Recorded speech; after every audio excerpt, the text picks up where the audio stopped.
importante compreendermos que o termo Elohim está indicando trindade. O termo Elohim está indicando participação de Deus Pai, Deus Filho e Deus Espírito. Deus Pai dando a ordem como arquiteto da criação, Deus Filho, o executor, e Deus Espírito, o que está agindo, movendo, para que essa criação se torne real. Né? E é interessante falar que o termo utilizado para espírito aqui em Gênesis é ruá, vento, ar, sopro. E aí você diz, mas o que tem a ver isto com o Espírito do Senhor? É porque o vento, o ar, é que gera a vida. Sem o vento e o ar, não existe vida. Então, a vida, podemos dizer que foi gerada no homem a partir da entrada do Espírito. Então, o Espírito gerou a vida a partir da entrada do ar, o ar, o vento, a respiração dentro do organismo, de todo o espectro do corpo humano. Amém? Amém. Quando a gente ouve assim, tão especificamente, a gente pensa como que Deus é tão grande e nós, seres humanos, é tão pequeno, e às vezes a gente tenta colocar Deus numa caixinha do que a gente acha e do que a gente pensa. Sim, muito boa a participação da Aline. A questão é que, para nós, e aí eu vou repetir uma fala minha aqui, para nós, existe um pensamento e existe um sentimento limitado. Nós somos limitados. E não conseguimos entender a totalidade desta intervenção de Deus, a intervenção da criação, porque é algo inconcebível ao nosso entendimento que é finito. Porque nós olhamos pela ótica do natural. Queremos a comprovação de tudo. Queremos, muitas vezes, sermos como aquele que vai em um laboratório para ter a certeza da prova. Não é? Mas aqui vai além de provas humanas, porque a própria natureza dá a resposta. É a natureza a prova. É a natureza que indica o seu Criador. E a ciência não consegue explicar. E não tem como a ciência explicar. Por exemplo, eu vou dar aqui um exemplo do que eu vou falar daqui a pouco, mas eu vou dar uma adiantada. Essa pele, que é carne, que é película, que é célula, ser oriunda do quê? Do barro, do pó. Olha aí o contraste, olha o choque. Barro, carne. Barro, osso. Barro, sangue. Barro, veia. Barro, órgãos. Barro, arcada dentária. Barro, cabelo. Eu, por exemplo, não tenho, mas quem tem?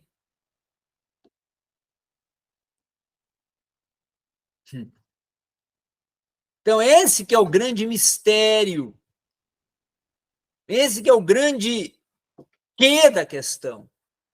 E da grandiosidade, e da supremacia e soberania da criação de Deus. E aí, quando nós entramos nos próximos termos, que estão lá no Gênesis 1:1, aí vem o termo utilizado, het, que mesmo que os, que é utilizado para os, que seria um artigo. Et é um artigo hebraico utilizado para os, que se torna uma partícula de um objeto, que o objeto é o qual? O verbo, que verbo? O baran, criar. Criar o quê? Os. Indicando justamente que Deus é o sujeito desse os. Deus é sujeito desta ação. Deus é o promovedor, o sujeito que promoveu, tornou real a evidência e a execução do verbo. Baran, criar. E aí ele é o criador. E aí entra o próximo termo que é utilizado para céus, que é Has-Ramaim, que é justamente referindo-se a um espaço sideral, ao cosmos, à esfera cósmica, envolvendo todo o contexto estelar, planetário e corpos celestes. E aí aqui eu paro, também faço outro parênteses. E o que rompe o entendimento da ciência, e a ciência discute com o evolucionismo, que nós vamos ver daqui a pouco, essas teorias, o homem, a criação do homem. E aí ela vai sugerir, pressupor o efeito Big Bang, mas venhamos entender aqui, Big Bang influencia só a Terra, segundo eles, mas não é só criação de Terra, não é só criação do espaço cósmico, terreno, mas é a criação da além-terra. O que é o além-terra? Sol, lua, estrelas, planetas, cometas, corpos celestes. E aí? Aonde a ciência fica para me dar o entendimento sobre isso? Não tem, ela não consegue. Ela não tem a capacidade de indicar como gerado foi estrelas, planetas, cometas, corpos celestes, lua, sol. Ou a ciência indica o dia que o sol surgiu e como surgiu?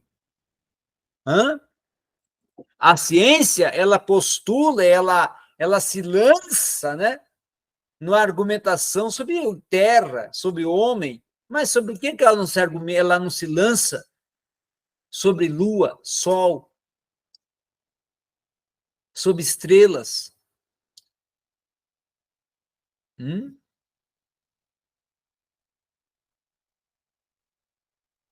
O número exato das estrelas, nunca ela conseguiu alcançar e nunca nem vai conseguir.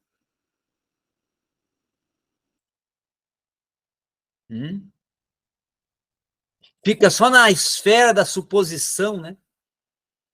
Porque é algo que não tem como a ciência dar a afirmativa final. E aí, nós vamos para o próximo termo, que é o verret, que é justamente a ocorrência da partícula et, indicando o quê? A Terra, né? Indicando o espaço terreno, indicando o espaço físico, que é justamente o termo utilizado para Aretz, o Aharetz, que é a terra. Então, Veet e Haaretz, a terra, né? Referindo-se que justamente ao planeta, ao espaço físico, geográfico, natural, em que o homem habita, envolvendo natureza, e aí entra criação dos rios, mares, né? Criação, e quando falo rios e mares, estou falando de oceanos, de toda a abrangência da água, né? E aí a Bíblia diz que havia um, um filete de água, né?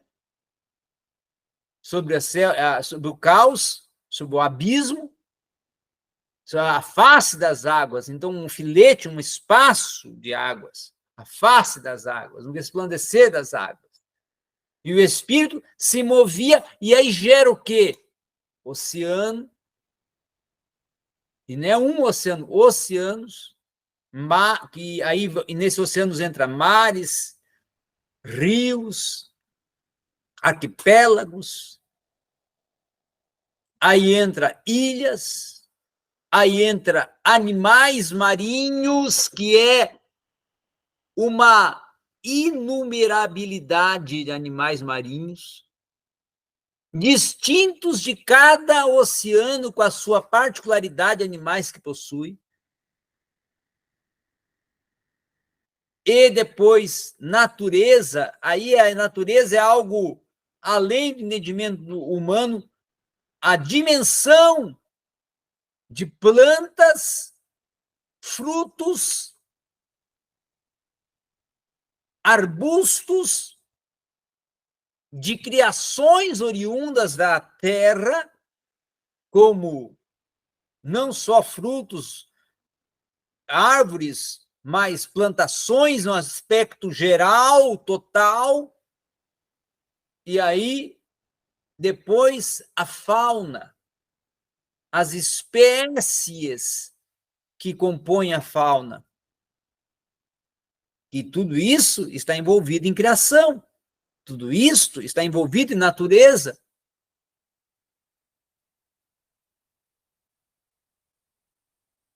E aí é que nós temos que parar agora para compreender o porquê o dia não é 24 horas e por que o dia é um período aqui em Gênesis. Porque pensamos o seguinte, a organização e a ordem de tudo isto.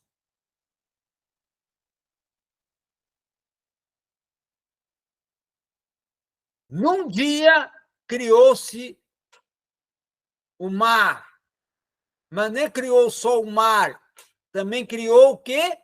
Tudo que nele habita. E aí tem uma questão de que temos que analisar etapas dessa criação do mar, porque aí envolve os oceanos, aí envolve os rios, aí envolve animais marinhos, animais também, não só marinhos, mas também aqueles que vão habitar em rios, não só em mares, mas também em rios.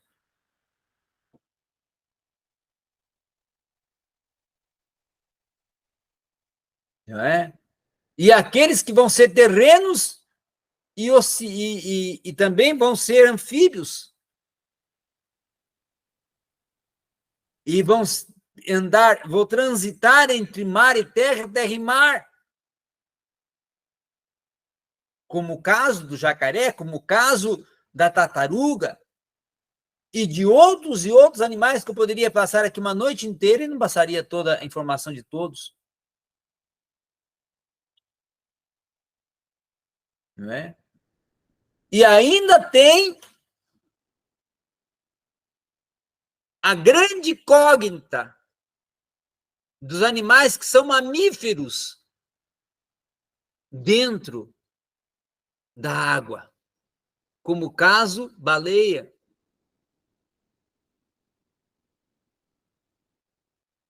e outros animais marinhos que são mamíferos. Como o caso do ornitorrinco. Não é? Alguma participação? Quero ouvir vocês.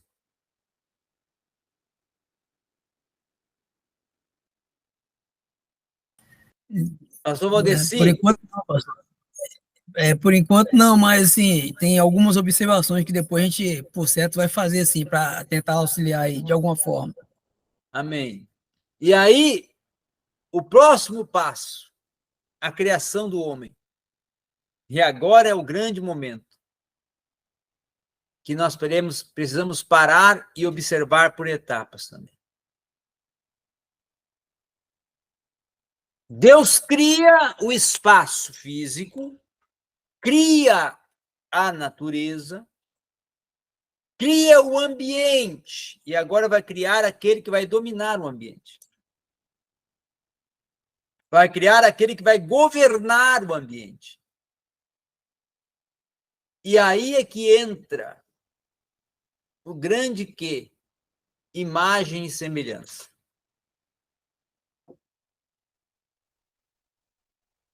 Criou Deus o homem à sua imagem e semelhança. 2 termos entra aí. Tessalém, imagem. Temut, semelhança. Aí vem perguntas, né? Vem perguntas. Mas essa imagem quer dizer a quê? Composição física? Deus não tem. Essa imagem indica, então, aspecto matéria que Deus não tem, e essa semelhança significa ou indica essência que o homem não tem, a essência de Deus. Mas então o que vem a ser essa imagem e semelhança? Aí eu venho a resposta. E aí eu coloco 4 pontos aqui. Imagem e semelhança. Primeiro, o homem é resplendor de Deus. Ou seja, Deus está resplandecendo a sua presença no homem. Como? No cognitivo, no intelecto, que os animais e que todas as criaturas não têm, só o homem tem.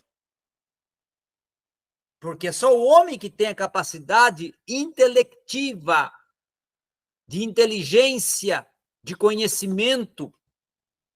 E, detalhe,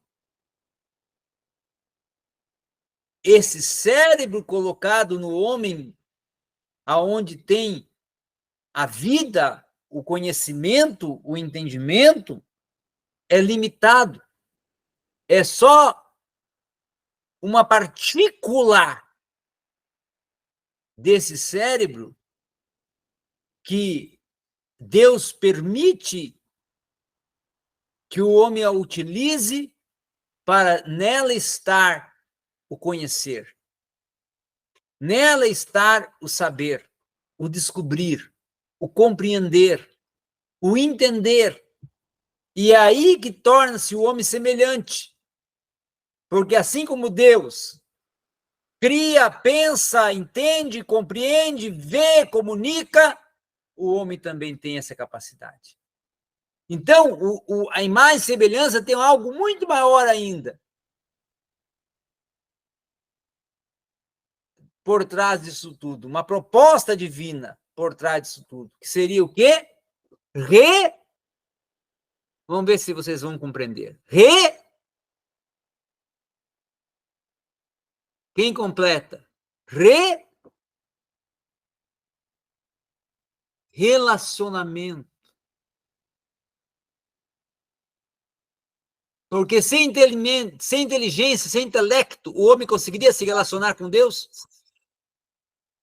Então, para que o homem se relacione com Deus, conhecimento. Por isso que Paulo diz, O meu espírito testifica com o Espírito de Deus.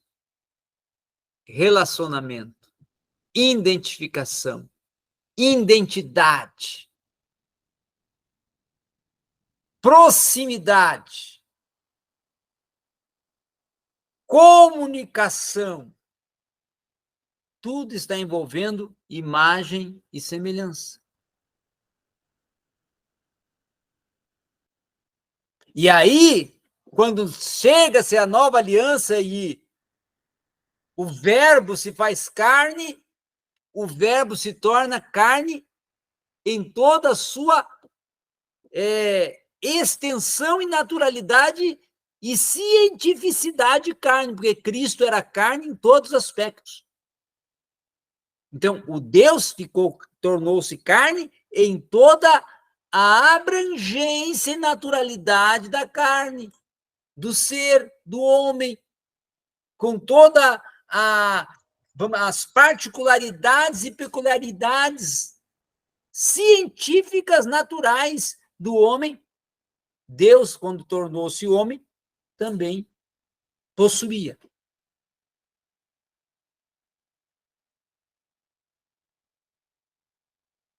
Vocês estão compreendendo, chegando agora ao entendimento?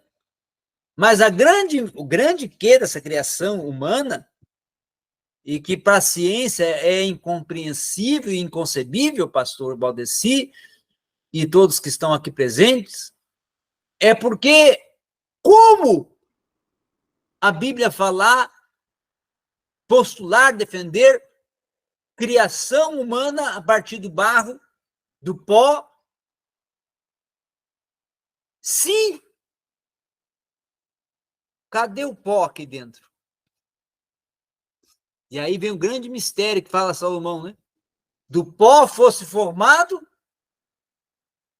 ao pó voltarás, e, detalhe, nós só vamos saber e só conseguimos verificar que somos pó, não é na vida, é na morte. Porque depois de alguns meses, o corpo já está decomposto e vai tornando-se cinza, pó.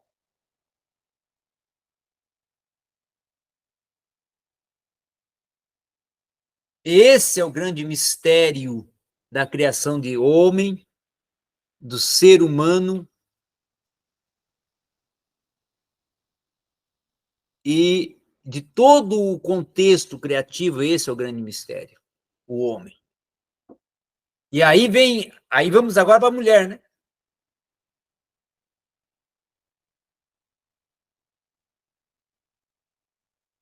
E aí Deus vai criar a mulher agora. Do pó? Não, da costela.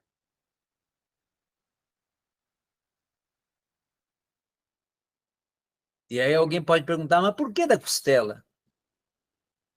Por que não foi da cabeça? Por que não foi do pé ou de outra parte? Porque justamente é para estar quem pode me completar? Ao lado. Vou te fazer uma companheira para estar ao teu lado. Por isso criou o homem, a mulher da costela. Vocês estão entendendo a dimensão de tudo? Como tudo vai se encaixando, vai se tornando um contexto só, mesmo em etapas, vai se indo um ao encontro de outro, uma etapa vai ao encontro da outra, uma realidade ao encontro de outra realidade, para tornar-se todo um contexto.